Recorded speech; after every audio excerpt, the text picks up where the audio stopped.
So I made this paintbrush animation, and here's a tutorial on how I did that. So let's start with a new file, and let's just start modeling a new paintbrush. Add in a cylinder. Let's make it taller. We're gonna adjust the size later. Add in a subdivision surface. Delete the top. Now down here, let's add a loop cut and insert top here. Okay, and let's make this a little bit smaller like this. Now this is the wood part of the model, so let's start adding the metal at the front, and let's add in some details like that.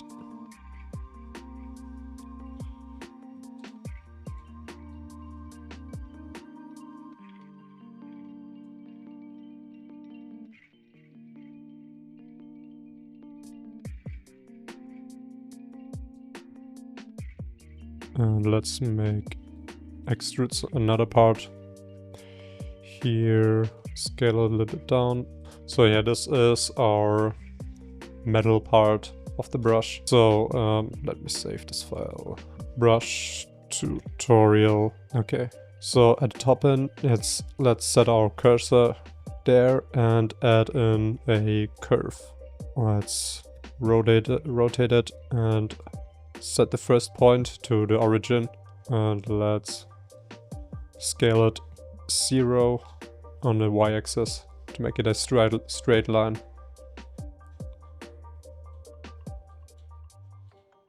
And yeah, that's our curve. Let's start doing some geometry nodes. Let's add in a geometry node setup. Now we want to add in a circle, mesh circle. And here, fill type N-gon. Let's make the radius so it fits inside the paintbrush. And let's add in a distribute points on faces node. Increase the density by a lot, and then we're going to use a instances on points node. And our instance we want to use is the original curve. Why are we doing it like this? Because now we can adjust and animate the paintbrush later like this with our curve, which is pretty useful. Now, usually paintbrushes go like this, kind of get sharp at the top. So first of all, let's realize our instances. So all of the curves are real and we can edit them correctly. Let's add in a set position node.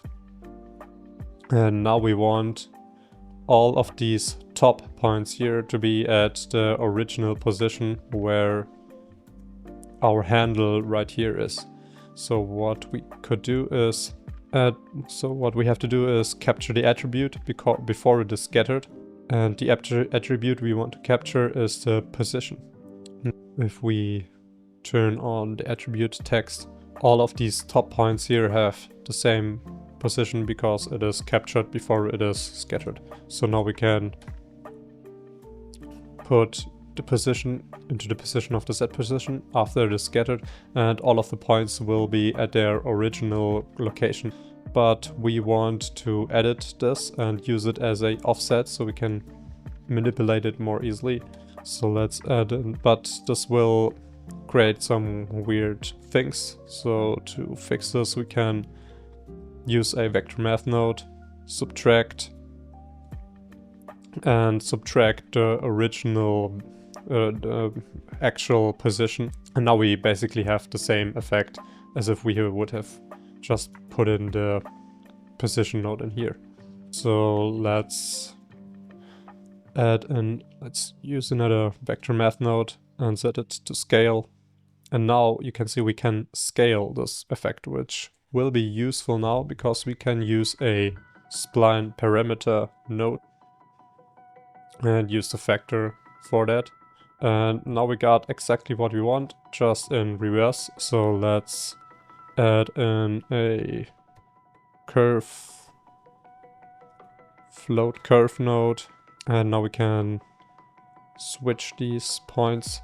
And now we could adjust this but there are only 2 points. So what we want to do is add a subdivide curve for that. And now with more points, you can now manipulate the shape of the brush with this curve, like this. That kind of gets wavy there, so we want to set the curve type, set spline type from poly.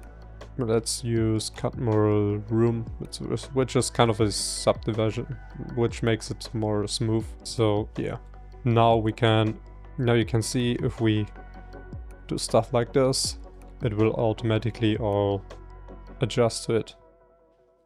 So because we want the brush kind of gets flat if we press it against the ground or a paper. We want it to spread out in one direction. So let's add in another math node. Let's set it to multiply, set all of the values to 1. And now with these, as you can see, we can spread out the paints, the strands, like this in the desired direction. Let's convert these curves to a mesh. Curve to mesh. And we're going to use a curve circle as a profile.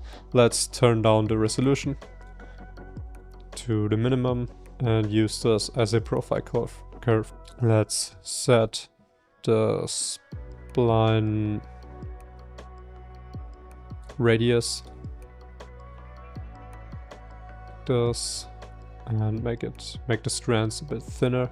Now to get some randomness into the shape of these splines, because they are not perfectly straight, we're going to use another set position node before we do all of this stuff, and use a noise texture. Use the color input into the offset. Now we can see it gets offsetted into the positive number, so we want it to stay at its original position. So we're going to use a subtract, and we're going to subtract 0.5. Now you can see everything stays where it is supposed to. Now we can use a scale to adjust the effect, the strength of the displacement. Let's scale down the noise a bit, and let's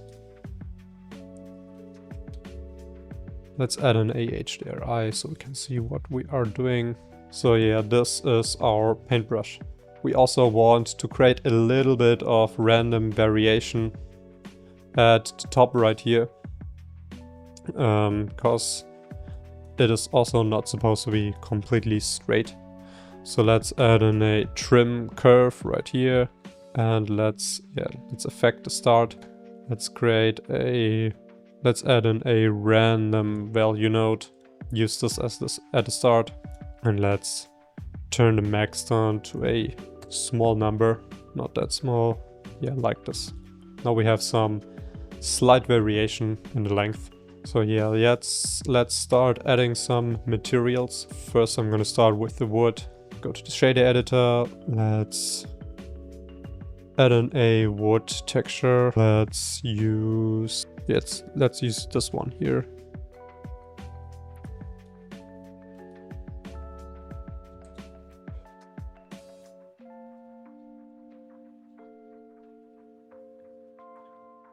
Let's set this to box project, so we don't have to do any UV unwrapping.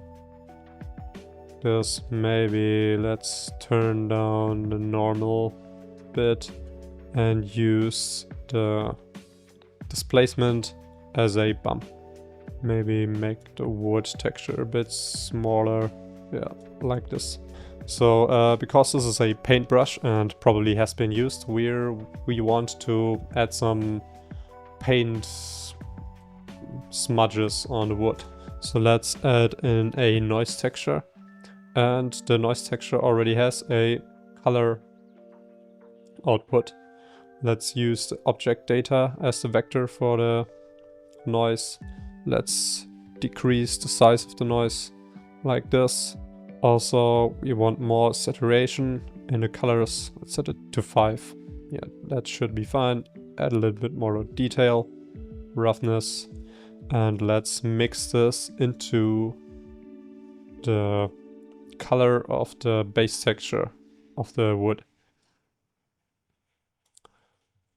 And our factor is going to be the noise texture right here, the factor of the noise with a color ramp. And we're going to crunch in the contrast. So we have these small smudge masks here. Maybe these are a little bit too much.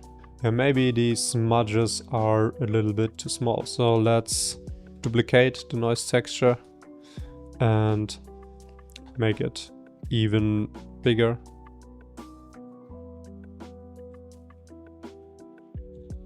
Maybe 0.3. Yeah, like this. Okay. So yeah, we're going to use this as a mask. Yeah, now we have these small paint smudges on our brush. So let's select the top part here and let's assign a new material to it. Let's call this one wood, add a new one. This one is going to be metal. And by the way, I'm using the Node Wrangler add-on to use Control, Shift and T to automatically set up these textures like that. And let's go to my texture library. Which one are we going to use? Okay, let's set up this one. Okay, and let's assign it to the selected faces. Maybe not to those. Let's remove this one. Maybe we should separate this part by selection. P for separating that, so this is a separate mesh. And yeah, so it is clearly two different objects. So now let's disconnect the displacement, because we are going to use the displacement as a bump. Again, object, coordinate. You can select all of the textures with A and then click Alt or hold Alt on your keyboard. So all of the changes you make to one node will be applied to all of them, like box project. And 0.3 for the blending mode. And as you can see, it will apply it to all of them. So let's increase the texture size again, increase the metallic. Maybe let's set this to a shade smooth. Increase the size a little bit more. And let's just use the same setup as before for the paint smudges.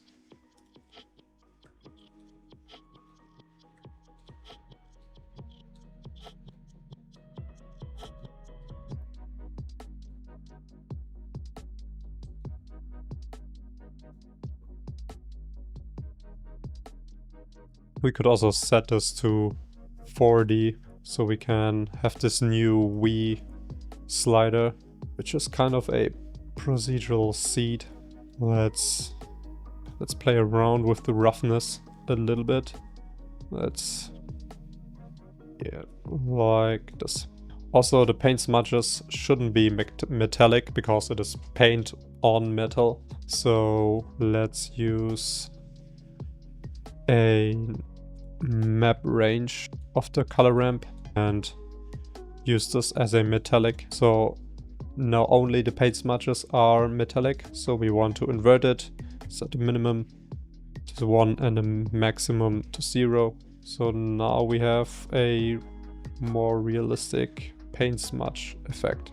So let's go to the brush material. So add in a new material, call it brush, and let's call it brush strands. So there are a few values we want to use from the geometry nodes. So we want to store these as a attribute. So let's add in a store named attribute. And because we want to get values from the strands before they are converted to a mesh, we're going to add a store named attribute before the curve to mesh node. And let's change it to spline and add in a random value node. And let's call this attribute random spline. Now we have a random value for every spline, and we want the factor, spline parameter, the gradient from start to the top of the curve. We want that as a value too. So let's put in the factor here and just call this factor.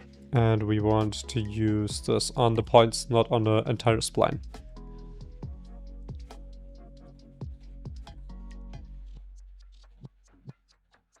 Attribute, so go to the back to the shader, add an attribute node. Let's paste our attribute in here. And now you can see we have a random value from 0 to 1 for every strand. Now we can use a color ramp, and let's make this brownish like this. Here you can change the color of your brush. Now typically brushes are a little bit darker at the tip, so that's what we have our vector attribute for. So let's add in a saturation, hue saturation value node, and use our factor. Let's use a color ramp. You only want to affect the tip, so we're going to select it with the color ramp, and now we can use the color ramp as a factor for the saturation node and turn down the value, and this will darken it at the tip. Maybe let's turn on transparency for the background so we can focus a little bit better. Now, because the pencil is the brush, now the brush is supposed to have color on it. So what we want to do is duplicate the principled BSDF shader, and let's say we're going to paint with the color blue. This, add in a mix shader, mix the two shaders together, and we want to use our factor again to select the tip like this. Use the color of the color ramp as a factor. Now you can see this is working. I kind of want to randomize the paint on the strands. So let's use the random spline attribute we have here and add it on top of it. And as you can see, this will kind of offset the gradient on every strand. This is a bit too strong, so let's add in a multiply, and with the multiply we can decrease the strength of this. Now we want some actual paint blob in there, in the brush, and we could do this by using another trim curve node right here, and let's use this input. And now we want to just trim off the end so we only have the top. And now let's use a convex hull, and this creates this mesh around it. So let's join in our convex hull together with the rest like this. And now let's make this look like some paint. So let's add in a subdivision surface to get a little bit more geometry, and let's add a set position node and displace the offset again with a noise texture color. Let's subtract 0.5 so it will stay in the same position, and use a scale node to affect the strength. Let's decrease the scale of the noise, and let's add in a set shade smooth node. Yeah, let's add some more subdivisions like this. Now this is covering way too much of the brush, so let's add in a scale element node and scale this a little bit down. So then we want to add in a set material node and add in a new material, and this is going to be paint, not paint, paint. Okay, Let's drag this in here. And it's a blue material like this. A little bit of reflectiveness. And let's make this larger again, like this. Let's make this like 0.49.93. Yeah, that should do it. Okay, now we want to add in a empty, like this, scale it up, and let's select all of our objects and parent this to, let's put it up here, parent all of this to our empty. Now we can move our pen around like this. So let's add in a plane at the bottom here, and let's make our pen, our brush rather, way smaller like this. And yeah, now we can add in a curve like this. Let's increase the resolution of the curve a bit. 64. Let's add in a object constraint to our empty follow path. The path we want to follow is our curve, and now you can animate the pen like this along the curve. So let's rotate it on the local z-axis like this. And now to animate, wait, this is slowing down viewport performance quite a bit. So let's add in a switch node at the end here, so we can just replace it with our strands in, let's use this one, in a second, so we can have better viewport performance. So to animate the second handle of the curve, we want to select all of the handles and click Ctrl H to hook to a new object. Now we have this huge empty here, so let's scale it down, these settings, and let's make it a sphere, maybe even smaller than that. And now you can affect the paintbrush, you can animate it with the sphere like this. So let's make our paintbrush go along, and you also want to parent this one to the other empty, so it will also follow the path. So let's animate this really quick, 160 frames and all the way to the end. Let's make the animation linear, interpolation mode, linear, maybe that's a bit fast. Scale down the animation. Let's position the pencil, the brush a little bit differently, like this. So now we want to create a line of paint. I'm going to use this texture right here, which is a PNG of just these paint strokes. So we want to import these as a plane, image as plane. Let's go to the correct location, select this one, scale it down a bit. So let's take a look at this.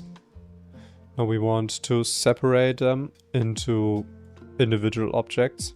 So let's add in a loop cut between these, and now we can separate these into individual objects. And also set the origin to, so everything has its origin in the center. And also make sure everything is masked out correctly. So let's set the origins again, so everything is actually in the center. Now we have these 4 objects, which we are going to put into a collection, paint instances. Let's deactivate it for now. Now we're going to our curve, our path, which the the brush is following, and let's add in a new geometry node setup. And we want to put instances, or curve to points. We want to use a curve to points, and let's use length. And now we want to put instances on our points, and our collection with the paint texture is going to be our instance. Let's click pick instance, relative, separate, and reset children. And let's scale these down a bit. Let's isolate the curve so we can see what we are doing. Now we want to use the rotation like this. Okay, now we want to add in a rotation node, because we want to fix the rotation so the planes are pointing in the right direction. So let's set it to local, go -90 on the x-axis and 90 on the y-axis. Now they are facing in the right direction. Let's take a look at this in the rendered view. So let's decrease the length so the curve is filled out. Now we can see that there are, let's adjust the length a little, yeah, 0.3 seems right. So now you can see there are these overlapping areas. That is because we are using a alpha texture, and if planes are overlapping, they are creating these weird artifacts because they are at the exactly same position. So we want to change that, use a translate instance node, and let's randomize the set position of each instance just slightly. So plug that in there and decrease these to 0, and let's put the max to a very low on the set location. Now you can see this has been fixed. So let's add in a subdivide mesh node on these instances, so we have more detail in the geometry. Because now what I did is I go to the shader of the paint stroke textures, to these planes right here, and we're going to add a displacement node, and let's set the settings of the displacement to be actual displacement and not bump, so displacement only. And let's use our image texture as the height of the displacement. Let's decrease the scale to something lower. This effect is way too strong. Let's make this a little bit weaker. Now it gets kind of a more 3D look, so it looks like some kind of actual paint. Set this to shade smooth. Now these are still a little bit too large, so let's decrease the size so they fit to our paintbrush. And now we have to decrease the length again, so they will fill out the path. That's 2. No, 1 was okay. Maybe 1.5. Okay, now we want this trail of paint to only appear after our brush run over it. So we're going to fix this with the texture of our paint assets. So let's go into the shader editor again, and let's add in a gradient texture. Gradient. Let's hit Ctrl and T to set up the texture coordinates, and we're going to use object coordinates, and the coordinates we want to use is our empty. And let's rotate it 90 degrees on the z-axis, and let's use a color ramp, not a color mix here, and let's crunch some more contrast so the line is harder. And now we're going to use a subtract. We're going to subtract this from our alpha texture, and let's adjust the location just a little bit. And now you can see this trail is doing what it is supposed to. As you can see, there are these black spots. We can fix these by increasing the light paths for the transparent max bounces. Now let's add in a paper texture to the ground I'm just going to use a material from the Blender kit. So yeah, these are basically all of the technical details of the animation. The rest is just adding a little bit better lighting and animating the empty, so you can rotate the empty on the Z axis a little bit to follow the path, to animate the brush when it is touching the ground, and you can use the math multiply node here to create the spreading out when it contacts the ground. So yeah, that's basically it. Check out my products on the Blender market. This project file is also available on Patreon if you are interested in that. Watch some more of my tutorials or watch one of my short films. And yeah, follow me on other platforms.